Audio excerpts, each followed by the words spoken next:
Toate popoarele au comis crime. Nu e niciun popor inocent. Toate popoarele au comis crime îngrozitoare. Și eu nu sunt de acord acum să blamăm Statele Unite sau Marea Britanie că, păi ați avut sclavi. Păi toți au avut sclavi. Marea Britanie și Statele Unite au fost primele state care au luptat contra sclaviei. Au luptat, au blocat rutele de comerț cu sclavi.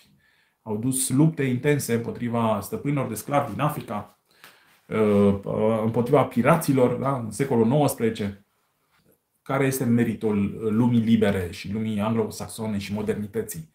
Modernitatea a creat acele principii și valori în baza cărora s-a ajuns la drepturile universale ale omului. Niciun alt popor, nicio altă națiune, nicio altă cultură nu a mai făcut asta în ultimele câteva sute de ani. Au făcut-o Grecia acum 2500 de ani, dar acea cultură a fost distrusă de creștinism acum 2000 de ani, aproape 2000 de ani, cultura greco-romană, care începuse și care practic a făcut toate marile descoperiri, motorul cu abur, calculatorul analog, Antikythera, mecanismul Antikythera, știți, și multe alte descoperiri științifice. Grecii au pus bazele cunoașterii și culturii și științei și artelor și tuturor valorilor pe care le împărtășim astăzi în lumea modernă. La fel, ei au adus democrația, Constituțiile, democrația, dar acea lume a fost înlocuită de creștinism și de năvălirile barbare care au distrus-o. Și avea peste 1000 și ceva de ani a venit renașterea și apoi modernitatea, care a redescoperit valorile antice și a reconstruit mai departe. Și lumea modernă, în Statele Unite, în Franța, în Marea Britanie, filozofii, gânditorii de atunci în Germania, Kant, David Hume și iluminiștii francezi, toate aceste curente de gândire au creat democrația modernă și drepturile universale ale omului. Deci noi trebuie să lăudăm aceste prefaceri intelectuale pe care le-au adus americanii, francezii, germanii, britanicii. Da, trebuie să ne uităm și la momentele triste din trecut, dar tocmai asta e modernitatea, este o despărțire de barbarie, este o înlăturare a barbariei. Din nefericire, încă sunt popoare care nu s-au modernizat. Modernizarea nu depinde doar de tehnologie. Modernizarea este în primul rând în mințile oamenilor. Rusia nu s-a modernizat. Rusia este în continuare este barbară. Rusia, când spun Rusia, mă refer la guvernele Rusiei. Repet, nu mă refer la toți oamenii, la toți cetățenii ruși sau la toți etnicii ruși, de oriunde ar fi ei. Nu, mă refer la modul în care acționează guvernele Rusiei. Rusia țaristă a fost barbară. Uniunea Sovietică a fost barbară, în esență, chiar dacă a avut tehnologie ceva mai dezvoltată. Rusia lui Putin este barbară. Guvernarea, la asta mă refer. Individul nu are valoare în Rusia. Modernitatea pune preț pe individ. În Rusia nu există valoare pentru individ. Rusia este în continuare o societate antimodernă, premodernă sau antimodernă, cum vrei să spui. Și toate popoarele care încă nu au asimilat valorile modernității sunt în continuare barbare. Lumea arabă, de exemplu. Lumea arabă este barbară. Ea n-a avut iluminism. Nu a trecut printr-un iluminism. Nu a separat biserica de stat. Nu pune preț pe drepturile individuale. Oricâtă tehnologie au, oricâți bani au din petrol, ei nu sunt moderni. Sunt premoderni. Sunt încă într-o gândire premodernă barbară. Doar țările care asimilează aceste valori ale modernității se rup de barbarie. Zi un conducător european de valoare. Churchill. Da? Churchill. Cei care au învins nazismul. Liderii de atunci. Și De Gaulle are merite pentru al doilea război mondial. Mai mici, dar are și el. A luptat, a rezistat, nu s-a predat. Nu a făcut pactul cu naziștii. Acum, însă, exact în acești ani, tocmai asta vă spun, că nu mai avem un lider pe măsura lui Churchill și Roosevelt. Churchill și Roosevelt au fost principalii lideri grație cărora au fost învinse nazismul și imperialismul japonez. Pericle, da, din antichitate, sigur. Nu am văzut acel film, este despre Churchill. Nu l-am văzut. Aș vrea să-l văd. Și, sigur, Zelensky. Zelensky e singurul lider comparabil cu Churchill și cu Roosevelt acum în Europa, dar Zelensky încă nu are un partener de aceeași anvergură în Occident. Nici Macron nu este. Macron a încercat la început să negocieze cu Rusia, după aia a trecut la niște declarații de forță, acum iară s-a liniștit. Deci Macron este inconsecvent. O trăsătură crucială a unui lider este să fie consecvent. Să nu aibă baletul ăsta: astăzi sunt mai liniștit, mâine negociez, după aia sunt în forță. Nu ești credibil, îți pierzi credibilitatea. Trebuie să fii consecvent pe linia de rezistență, de asumare de principii, asumare de riscuri. Liderii sunt ăia care se riscă pe ei. Churchill s-a riscat pe el. Marea Britanie la un moment dat era ultima țară care rezista Germaniei naziste, după ce Germania nazistă ocupase aproape întreaga Europa. Că ori o ocupase Germania, ori erau aliații ai Germaniei naziste, până la invadarea Uniunii Sovietice. Da? Între 39-41, Germania ocupase sau controla aproape întreaga Europa. Nu mai era aproape nimeni care să fie contra. Vine aici Mario Călin Georgescu președinte. Măi, dacă vreți să-l votați pe George Simion la prezidențiale, votați-l mai bine pe Călin Georgescu. Sunt de acord. Luați voturile de la Simion, dați-l lui Călin Georgescu. Da.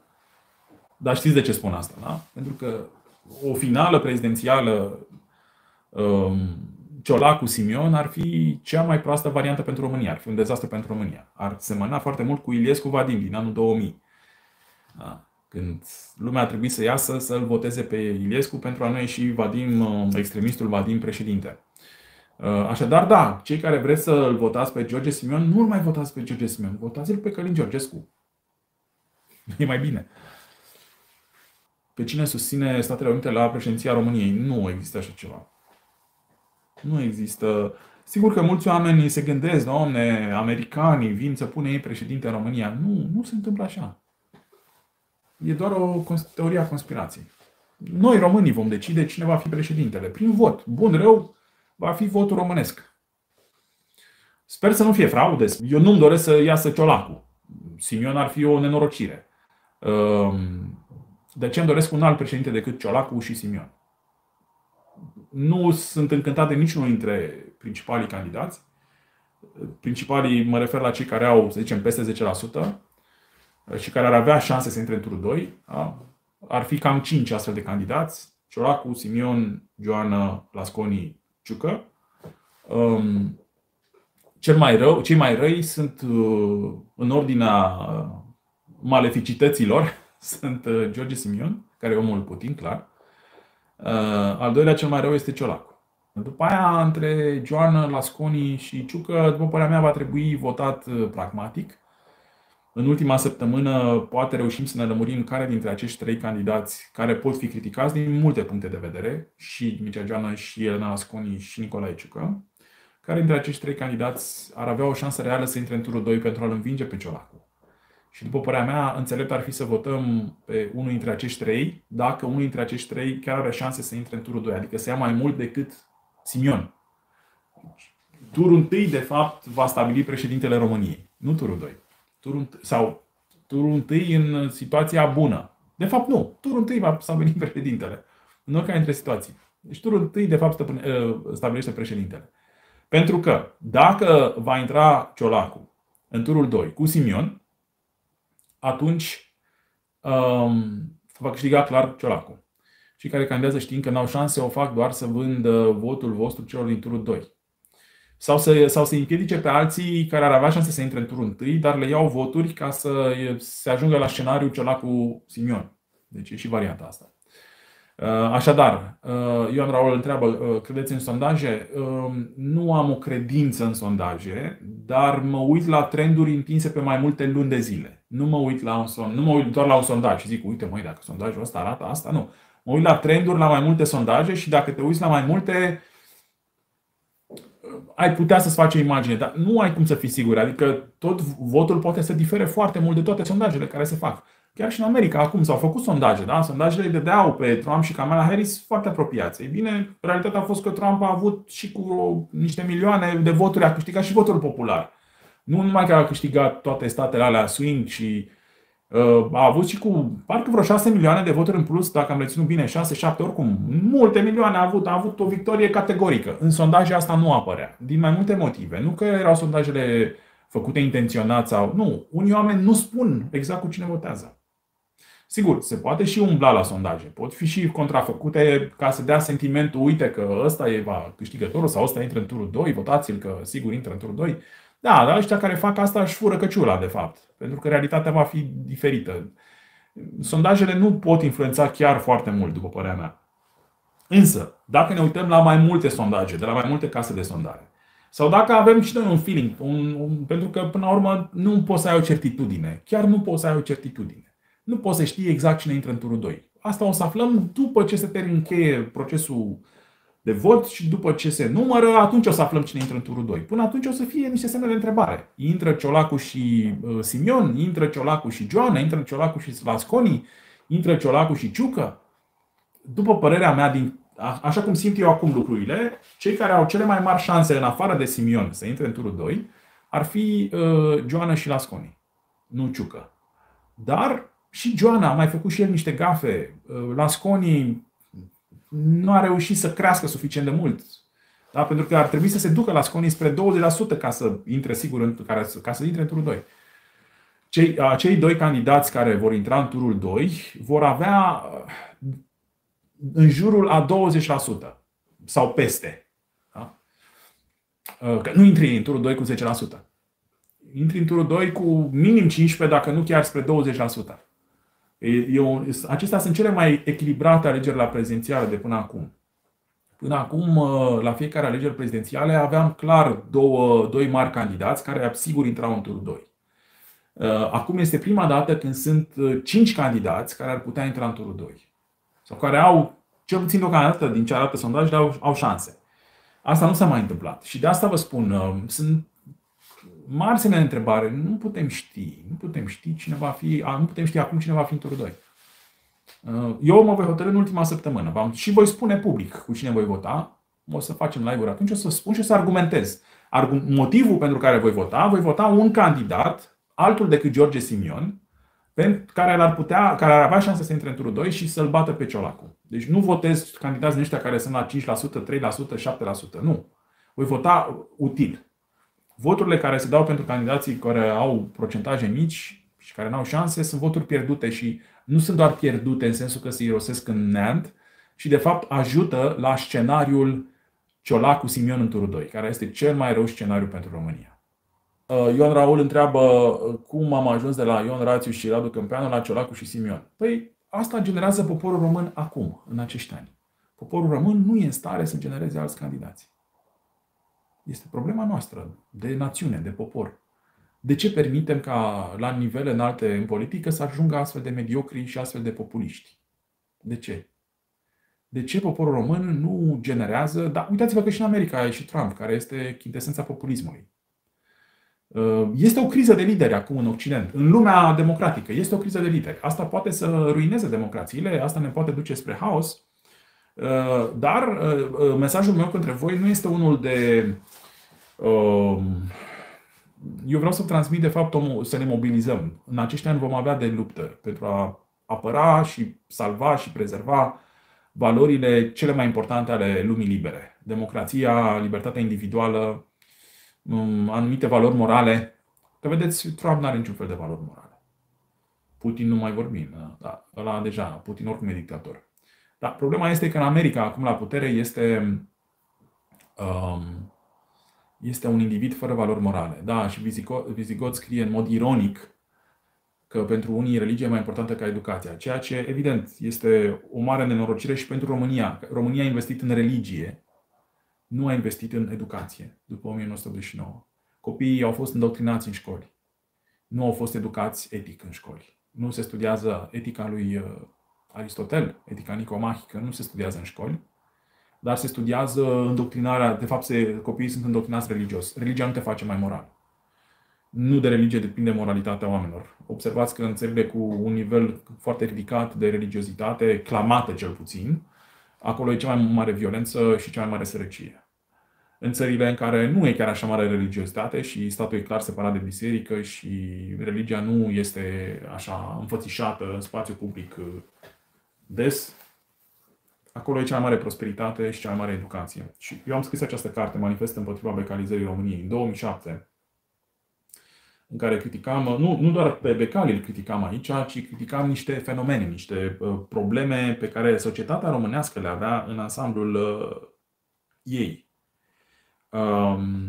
Și această carte, din nefericire, este actuală și astăzi. Becali joacă din nou un rol politic important, va fi candidat, va intra în Parlamentul României din nou, pe listele AUR. Și aici noi avem o problemă ca popor. Da? Noi ca popor avem o mare problemă. Ce fel de personalități publice valorizăm? De ce nu este Cristian Presură în Parlament? Și va fi Simion din nou, Șoșoacă, probabil, e în Parlamentul European deja Șoșoacă. De ce nu este Cristian Presură în Parlamentul European? De ce nu sunt niște figuri intelectuale, niște oameni care toată viața și-au dedicat-o educației și care transmit educație, care oferă educație, oferă niște valori?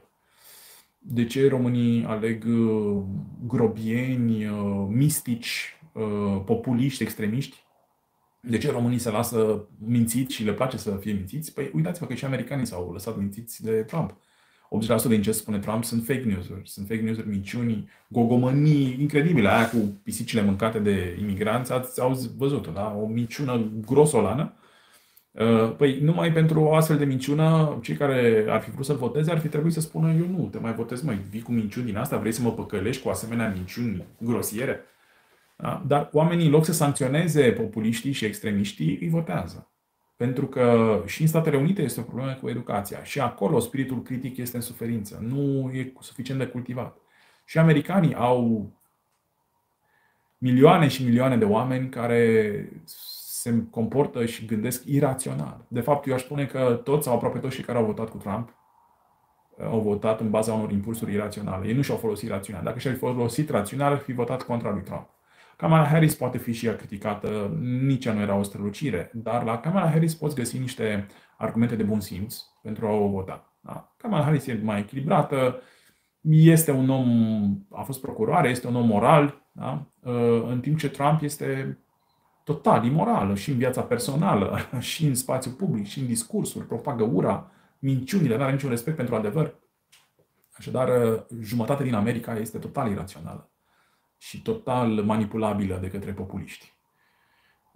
Și asta este un mare pericol pentru democrație, pericol despre care vorbesc și filozofii antici. Eu v-am mai arătat, și Aristotel vorbește despre populiști, despre Trump. Despre Trump e vorba aici, în politica lui Aristotel. Despre Trump e vorba și în opera lui Platon. Pentru că acești mari filozofii greci, acum 2400 de ani, i-au înțeles și slăbiciunile democrației. Și e important să fim conștienți de aceste slăbiciuni.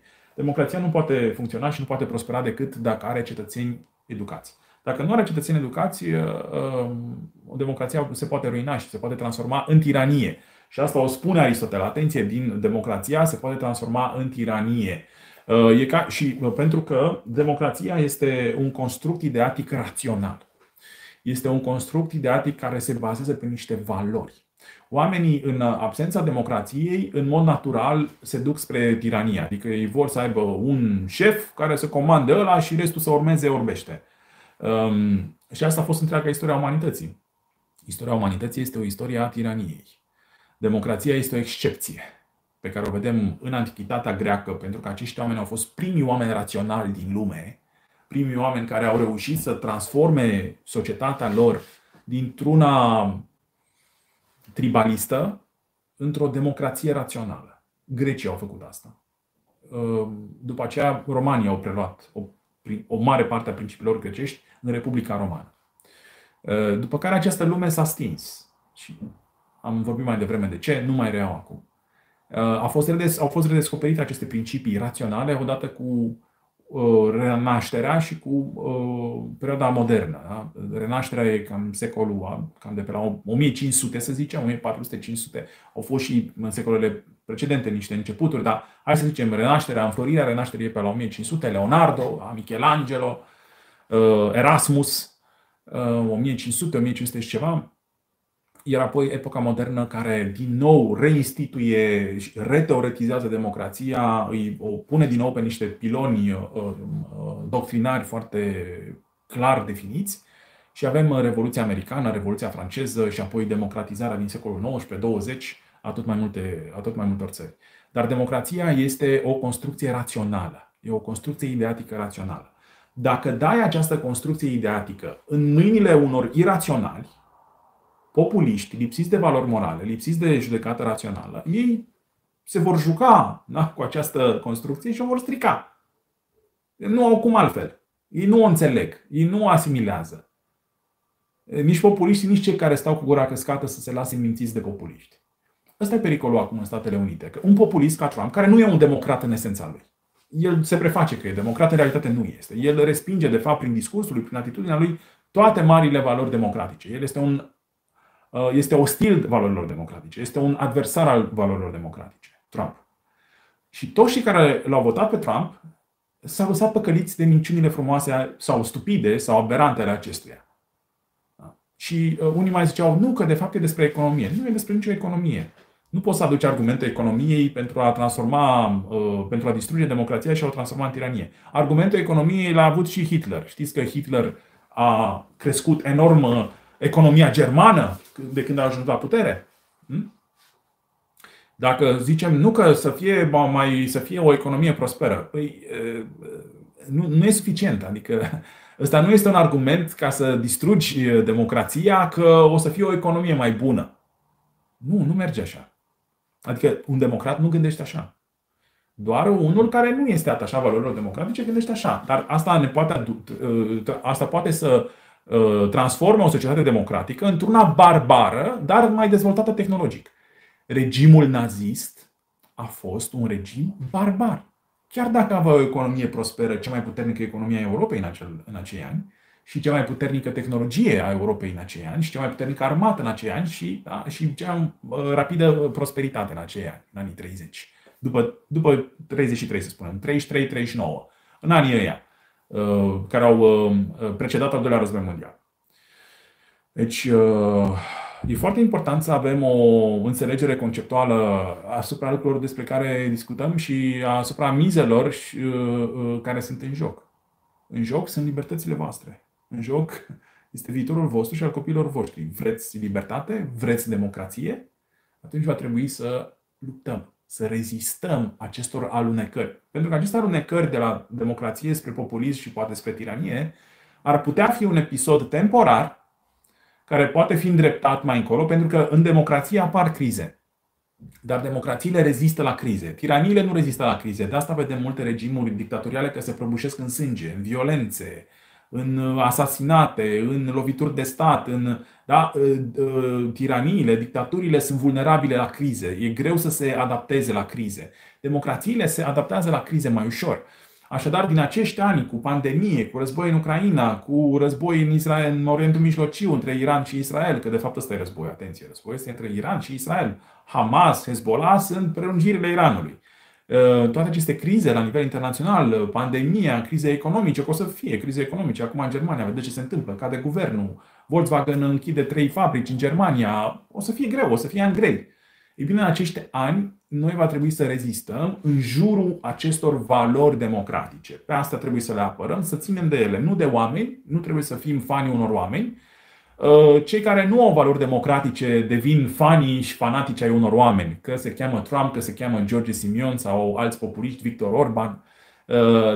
Dar când cad oamenii ăia, li se prăbușesc și lor ideile și valorile, că nu mai au alt tătuc pe care să-l adore. Da? La ei este o iubire mistică pentru un tiran.